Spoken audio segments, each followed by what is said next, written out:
Hi all, how's it going? Today I'm going to try and see what the service vehicle soon message mean in the Vauxhalls.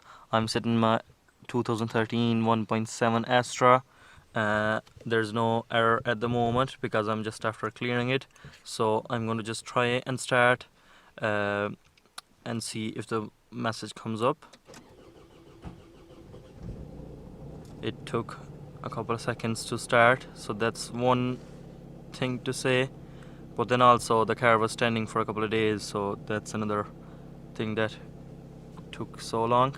So as we can see, there's no error coming up yet, which is I suppose a good thing, but I'm fairly positive because I have checked before and that's how I've ordered my parts as well. But I'll try and see. Oh, there we have it, the notorious service vehicle soon message. But I will say it again before the video that every car can have different problems and probably give the same message, so it's always a good idea to get it plugged in. So that's what I'm going to do today. I'm going to plug in my computer. See, it keeps coming and going, but if you drive it will still come up, and I was actually going into limp mode, and also then at the end the car will completely cut out or cuts off and won't let me drive. So I have the computer plugged in just to save time. So let me go a bit back to avoid this one. So as you can see, I have my Bluetooth VCI plugged in for this. It's MaxiCom, it's Autel MaxiCom MK808BT. So I have it selected with the right car and stuff, so it knows which car it's connected to. So I'm going to go into control unit and try and see the engine control module. So the trouble codes, as you can see here, it's P03AF-00. so cylinder 3 high pressure. I looked up the code. You can also kind of search it here as well, so it lets you search on Google and stuff. But anyway, there is a few other things you should be looking at to do. With cheap scanners, it will give you a code. It might give you a code called P0651, which means there's a short circuit in the 5-volt reference circuit 2. But this actually was this when you plugged into this better computer. So to further make sure, let me go back and see the live data, and it will give me a few options to choose from. So one thing is the combustion control system data. So as you can see here, so actually the glow plugs, yeah, we're going there, we're going to the glow plugs. So the glow plugs in my car in this variant, they're the ones with pressure sensors. So I suppose it's bad for the price, but it's good to see the data here. So cylinder number 3, the combustion pressure is way high than the other ones. The other ones are, close enough. So that's one thing. You can also graph it here. It's a cool little tool. I will be making a video. It's hard to see through the camera screen, but I'll be making a separate video on the computer itself, so we'll dive into it later. But I'll go back and I'll show you another thing. It's called the glow plug data. So all the glow plugs are off at the moment because I suppose the car is after starting up and they didn't need it any more heat. Oh, actually the resistance is fairly fine here, but when I was looking at myself, the resistance on this was way high. So it was 0.72, 0.72, 0.7, and number 3 was 11 point some ohms. So this is a way to tell that as well. But you can also check it outside in the car with the multimeter to see how what the problem there is. but I'll try and go back now and try to clear the code and see if it comes back up.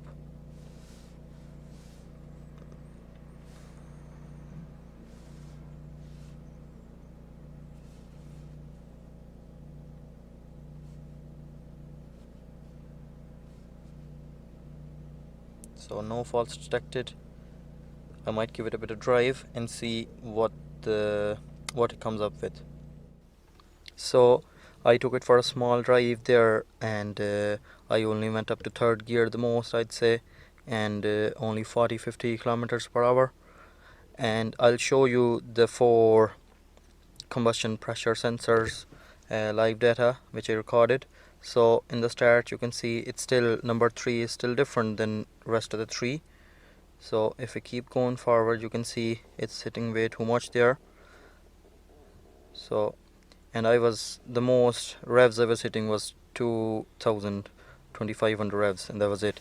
So what I'm going to do is hope that it's not actually something wrong with the combustion chamber, or I mean the cylinder number 3. I hope not. So what I'll do now is I'll try and change the glow plug that I had ordered already, because the number 3 was giving me different resistance as to the other ones. So I'll try and change that and see if that makes a difference, and if it doesn't, I'll have to look into it further. We'll see you outside the car. I will show you here to how would you check the resistance on all the glow plugs using a simple multimeter. The multimeter is set to the smallest settings of the ohms, like the resistance, and you have your negative and positive. So basically, if I showed you, I have actually taken off the engine cover. I've also kind of disconnected this from basically the glow plug harness from its place, just to have easy access, and also to show you properly, hopefully anyway. That's your glow plug number 4, and see the area in the middle. You have to connect your metal part to the metal part on the middle of the positive side, and your negative lead is going on your negative side of the battery, or a good ground here, but I prefer to have it on the battery side just to see it better. So I'll try and show you all the 4 resistances there. So I have the negative lead on the clean earth, or clean negative, I hope anyway, and the positive side will go in the center terminal of the glow plugs. I'll go one by one, starting with number 4, which I think it is 4. So it's 0.6 or 0.7, let's say. Give it a few seconds to just see and let it settle down. Number 3 is around the same, I would say, like 0.6 or 7. Yeah, I kind of pushed it, and it's 0.7. And remember, it's the middle terminal, center terminal of the glow plug. And this is 0.6 as well, 7, that's good. Number 1 then is 0.7 as well. So they're all similar. It's a good thing for the glow plugs, but it can be a bad thing for myself that the pressure might actually be fluctuating in the cylinder number 3. So what I will do now is to change this glow plug number 3, because that's the code I'm getting. I also try to swap it around with the leads. That's actually a way to tell as well. So if the error stays in number 3, that means there's something wrong with number 3 glow plug sensor, or whatever it is. And I would also say one thing, that it might not give you realistic readings when you swap them around, because I believe that they're only reading at certain times, that when the cylinder is going up or piston is going up and down. So they have a set timing for when they're reading, I believe anyway, from what I experimented. So I'll go ahead and change glow plug number 3.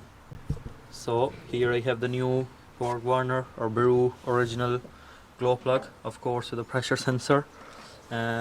So I'm going to try, I actually wiped it slightly from around the place, but try not to do too much, because there's a chance of dropping stuff into the cylinder. So here I'm trying to go, it's very hard to see,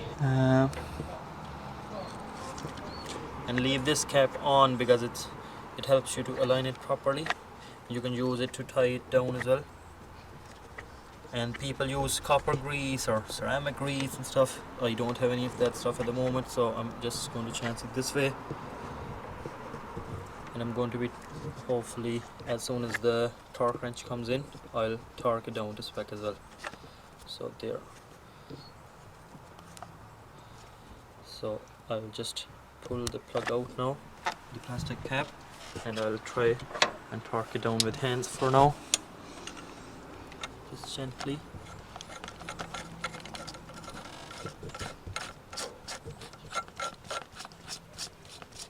And I also checked the resistance on the new plug.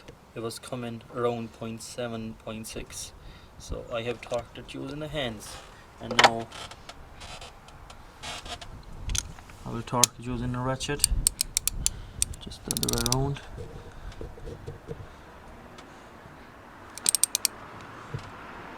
And just when you feel like it's a lot, or when it's getting tight enough, that's it. I won't do it anymore, and I'll check with the torque wrench as soon as it comes in, and we'll check the resistance in a second, and then I'll start the car up. I'll start the car and check the codes and stuff.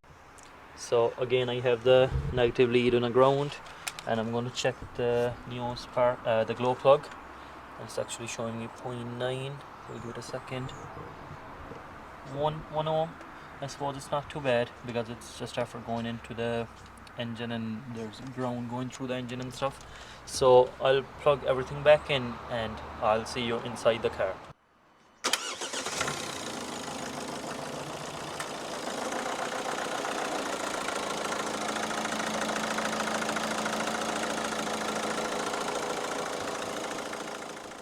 So as you can see, I'm back inside the car and there's no SVS message there, which is always a good sign. And back here as well, I have the MaxiCom connected as well. So as you can see, they're all the pressure sensors are reading 0. Sometimes maybe at idle it might read 100 as well, which is they were all the same. So what I'm going to go right ahead and start the car.